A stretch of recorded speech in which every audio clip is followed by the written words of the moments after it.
आप महापुरुषों की चर्चा करते हैं, पढ़ते हैं आप, तो अचानक से कैसे ख्याल आ गया कि भाई अचानक से आप सोशल मीडिया पे आते हैं, या फिर कैसे पहले से ही कुछ प्लान था आपका कि हम कुछ इस तरीके का आयोजन करेंगे? कहाँ से शुरुआत हुई कि आज टाइगर जयराम महतो एक ब्रांड बन चुके हैं? देखिए, एक कहावत है ना कि प्यार किया नहीं जाता हो जाता है। तो कोई क्रांतिकारी बनता नहीं है, परिस्थितियां उसे क्रांतिकारी बना देती हैं। जब वो आमने सामने की चीज़ों को देखता है, उसके प्रति सहानुभूति रखता है, उसे दुख होता है, पीड़ा होती है, उसकी रातों की नींद हराम होती है, सोचता है देश के बारे में, राज्य के बारे में, लोगों के बारे में, हक अधिकार के बारे में, न्याय अन्याय के बारे में, तो निस्संदेह परिस्थितियां उसे क्रांतिकारी बना देती है। और ये बैकग्राउंड मेरा बहुत दिन पहले तैयार हो चुका था। हालांकि सरकार की नीतियों ने मुझे आज यहाँ लोगों के सामने अपनी बातों को रखने का मौका दिया, लेकिन मेरा जो बैकग्राउंड था, चूंकि मैं एक शहीद का बेटा था, मेरा बैकग्राउंड पहले से तैयार हो चुका था। मैं जहाँ भी जाता था, अगर सभा कुछ भी सभा होता था, तो मैं वहाँ क्रांतिकारी बात ही रखता था। एक स्टेटमेंट आपका देख रहे थे कि होली है, तो होली क्या, फिर हम तो क्रांतिकारी हैं, लोग यहाँ बेरोजगार घूम रहे हैं, उसके लिए क्या होली क्या दिवाली? तो आज होली के दिन अब क्या कहेंगे? होली पर्व है, परिवार के साथ मनाया जाता है, तो लोग मनाएं खुशियों के साथ। लेकिन वास्तविकता यही है कि पर्व तभी खुशियों के साथ लोग मनाते हैं तब जब उसके जीवन में वास्तविक खुशियां हों। तो आज हमारे छात्र सड़कों पे हैं, आंदोलन कर रहे हैं, बेरोजगारी बढ़ रही है, समस्याएं बढ़ रही हैं, भूखमरी बढ़ रही है, गरीबी बढ़ रही है। और ऐसी परिस्थिति में होली और दिवाली का कोई अर्थ नहीं रह जाता है। ऐसी परिस्थिति में जब सरकार अच्छी नीतियां बनाएंगी, जब यहाँ के लोगों के चेहरे में खुशहाली होगी, तो रोज़ होली और दिवाली होगी। अच्छा, एक बात बताइए जयराम दा कि आप फिल्में देखते हैं? पहले देखते थे, लेकिन अभी तो समय नहीं मिल पाता है। मुख्यतः राजकुमार का फ़ैन है। मूवी में, फिल्मों की बात करें तो राजकुमार साहब के कोई भी फिल्म देखें आप, तिरंगा देखें, मरते दम तक देखें, देशद्रोही देखें, जो भी फिल्में हीरोइन उनकी फिल्म में नहीं होती। एक में है तो हाफ टाइम से पहले हीरोइन मर चुकी है। अच्छा। तो इसीलिए राजकुमार जी को पसंद करते हैं। क्योंकि कितने दिनों से फिल्म नहीं देखे? लगभग साल भर हो गए हैं, साल डेढ़ साल हो गए फिल्म नहीं देख पाए। फिल्म का जिक्र हम आपसे इसलिए कर रहे हैं क्योंकि इन दिनों द कश्मीर फाइल्स जो है वो चर्चा का विषय बना हुआ है, लोग उन्हें देख रहे हैं।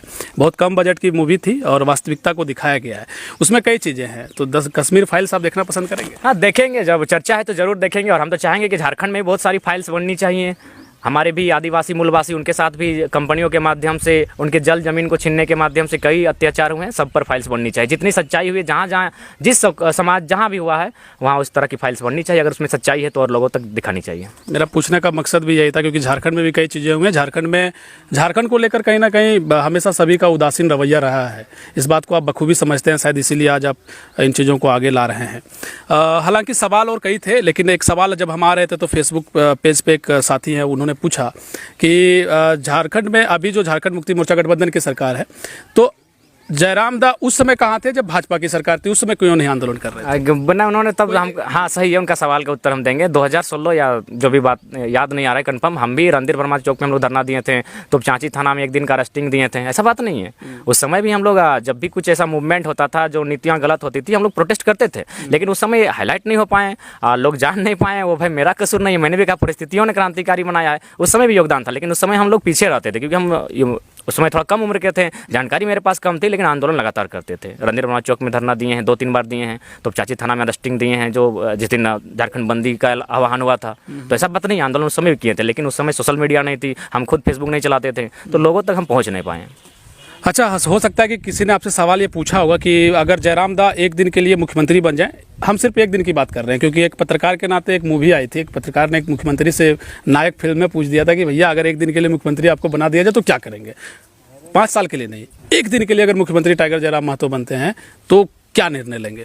देखिए, एक दिन में तो निर्णय, वो फिल्म था इसीलिए निर्णय ले लिया। फिर भी एक बहुत महत्वपूर्ण विषय है कि एक दिन पे, क्योंकि हो सकता है कि दूसरे दिन बहुत बड़ा भूकाल आ जाए, कुछ भी हो जाए, लेकिन एक दिन का वक्त है 24 घंटे का, तो एक सीएम क्या कर सकता है? 1932 का खतियान लागू करेंगे। 1932 का खतियान लागू करेंगे, यही जानना चाह रहे थे आपसे कि 1932 का खतियान आप कह रहे हैं कि एक दिन में लागू किया जा सकता है? संभव नहीं है, लेकिन आप कह रहे हैं कि एक ही दिन में करना है, तो परिस्थितियाँ बनाएंगे। क्योंकि समय लगता है, लेकिन फिर भी कुछ चीज़ें बहुत कम समय में, जैसे EWS का जो प्रावधान किया जा रहा था, वो मात्र 72 घंटे में क्लियर हो गया था। तो प्रयास करें। उस फिल्म में एक बहुत, हालांकि फिल्म जो है सो बहुत बड़ा हिस्सा होता है समाज के विकास के लिए, आप बखूबी समझते हैं। अगर कोई चीज़ दिखाया गया तो जरूर कोई बात है, और उसको अगर गहन अध्ययन किया जाए तो निकलती है कई चीज़ें। कई ऐसे भ्रष्टाचार में लिप्त लोग रहते हैं, वैसे लोगों को सस्पेंड किया जा सकता है, उस फिल्म में दिखाया गया था। तो इस तरह का भी जो है वो किया जा सकता है। हालांकि आपने कहा एक दिन, हालांकि एक दिन में सही बात है कि संभव नहीं हो सकता है। अगर परमानेंट क्योंकि कई लोग ऐसे हैं जो कह रहे हैं कि टाइगर जयराम दा मुख्यमंत्री का चेहरा बनना चाहिए, और क्षेत्रीय पार्टी का निर्माण को लेकर भी कई तरह की बातें चल रही हैं। क्षेत्रीय पार्टी वाला है तो ईमानदारी से बताइए, इतना गिरिडीह से आपका गांव आपके घर में बैठे हुए हैं, सही सही बता दीजिए एकदम, क्षेत्रीय पार्टी का कोई चर्चा हो रहा है कि नहीं?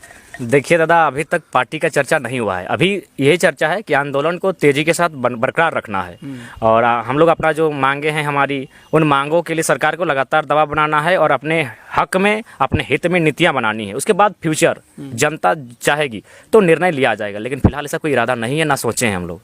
अच्छा एक बात बताइए, नेता बनने का तो ख्वाब आपके पास है कि हम नेता बनेंगे?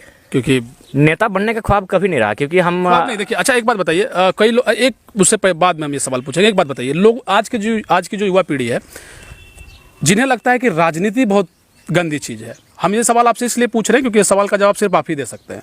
राजनीति क्या सच में गंदी चीज़ है? नहीं, राजनीति गंदी चीज़ नहीं। मैंने अक्सर कहा कि जो लोग कहते हैं कि आई हेट पॉलिटिक्स, उनको मैं संदेश देता हूं कि भारत एक लोकतांत्रिक देश है, लोकतंत्र का आधार संविधान होता है और संविधान से राजनीति संचालित होती है। जो लोग कहते हैं आई हेट पॉलिटिक्स, वो संविधान के साथ साथ लोकतंत्र से घृणा करते हैं। तो इसीलिए आप ये कह सकते हैं कि आई हेट पॉलिटिकल लीडर्स। अभी आज के जो पॉलिटिकल लीडर्स हैं हम उनसे हेट कर सकते हैं, पॉलिटिक्स से हेट नहीं कर सकते हैं। पॉलिटिक्स, संविधान और लोकतंत्र तीनों एक दूसरे के पूरक है। आप अगर पॉलिटिक्स से हेट करते हैं तो संविधान से हेट कर रहे हैं, और संविधान से हेट कर रहे हैं यानी लोकतंत्र यानी भारत से हेट कर रहे हैं। तो ये बातें जो भ्रामक बातें हैं, यूथ अगर ऐसा कहते हैं तो गलत कहते हैं। वो यह कह सकते हैं कि आज के राजनेता जो हैं, जो आधुनिक राजनेता हैं, उनसे हम नफरत करते हैं। आप राजनीति से नफरत नहीं कर सकते हैं, क्योंकि राजनीति, लोकतंत्र, संविधान और भारत एक दूसरे के पूरक है। कदम हमेशा जो है ना, आंदोलन के बाद जब भी आंदोलन हुए हैं, हमने एक सवाल फिर पूछा था, अंतिम सवाल आपसे लेंगे, जब आंदोलन हुए हैं नेता वहाँ से निकले हैं, चाहे जितना भी आंदोलन आप देख लीजिए। इस बार का जो आंदोलन है, कई लोग आपको नेता के रूप में देख रहे हैं, हालांकि कई और भी चेहरे आए हैं, हालांकि वो पहले भी नेता रह चुके हैं, हालांकि पहले माटी फिर पार्टी की बात हो रही है, लेकिन टाइगर जयराम महतो एकदम निर्धन परिवार, हम आपके घर आए हैं, आपके घर की स्थिति को हम देख रहे हैं।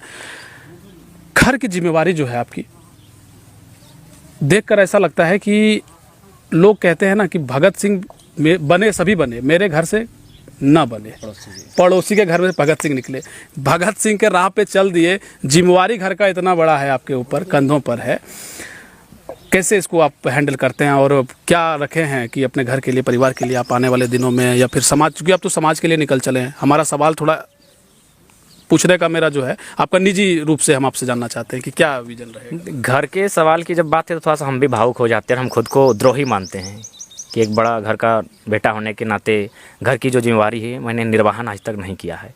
ये तो गनीमत है कि मेरा छोटा भाई, परिस्थितियों ने उसे इस लायक बनाया है कि वो घर की जिम्मेवारी की हैंडलिंग कर लेता है, खेत खलिहान और छोटा एक रोजगार भी कर लेता है और घर चलता है। बाकी अगर मेरा व्यक्तिगत बात किया जाए तो आज तक सही बात है, हम घर में उतना समय कभी नहीं दे पाए हैं। मैं हमेशा आंदोलनरत रहा हूँ, हमेशा जब भी आंदोलन की आवश्यकता पड़ी है मैं वहाँ गया हूँ और आंदोलन किया हूँ। तो इस नाते अगर वास्तविकता दिल से कहा जाए, और आपने, चूँकि आपका मैं सम्मान करता हूँ, आपने हमें सच्चाई को दिखाया है, तो मैं सच्चाई कहना चाहूँगा। अगर घर की बात मुझे पर्सनली कहा जाए तो मैं घर के लिए द्रोही मानता हूँ खुद को। मैंने अपने घर को, जो मेरी जिम्मेवारी घर को, परिवार की होती है, मैं उस पर कहीं ना कहीं नाकाम हूँ। लेकिन समाज के लिए, समाज के बदलाव के लिए आप आगे निकल चुके हैं। टाइगर जयराम महतो जी से मिलकर, हम भी युवा हैं, पत्रकार जरूर हैं, और आप लोग सभी जानते हैं, हमने कई बार कहा भी है कि गांधी के दौर में जब आज़ाद भारत की जब तस्वीर गढ़ी जा रही थी तो इंडियन ओपिनियन के नाम से गांधी की भी अपनी एक, महात्मा गांधी जी की भी अपनी एक जो है, उनका भी एक अखबार छपता था। तो कई दिनों तक उन्होंने चलाया, और अखबार को भी चलाया और उन्होंने आंदोलन भी किया। तो उस नाते मुझे ये लगता है कि टाइगर जयराम महतो वाकई में झारखंड के दूसरे भगत सिंह है, और उनके परिवार से मिलने के बाद मैं निःशब्द हूँ, कुछ कह पाने में असमर्थ हूँ। सवाल मेरे पास कई हैं, उन सवालों को मैं अपने सवालों के साथ दफन किए करना चाहता हूँ। हालांकि हम कोई शायर नहीं है, टाइगर जयराम महतो के पास बैठने के बाद हमारी ऊर्जा दोगुनी हो गई है, और हमेशा हम प्रयास करेंगे कि इनके इस आंदोलन में हम हमेशा आपको खबरें दिखाते रहें, और टाइगर जयराम महतो का जो संदेश है वो जन जन तक पहुँचे, ताकि लोग जाग सकें। और जागने का वक्त है, क्योंकि झारखंड अब नहीं जागा तो हमें लगता है कि आने वाले दिनों में भी वो जाग नहीं पाएंगे।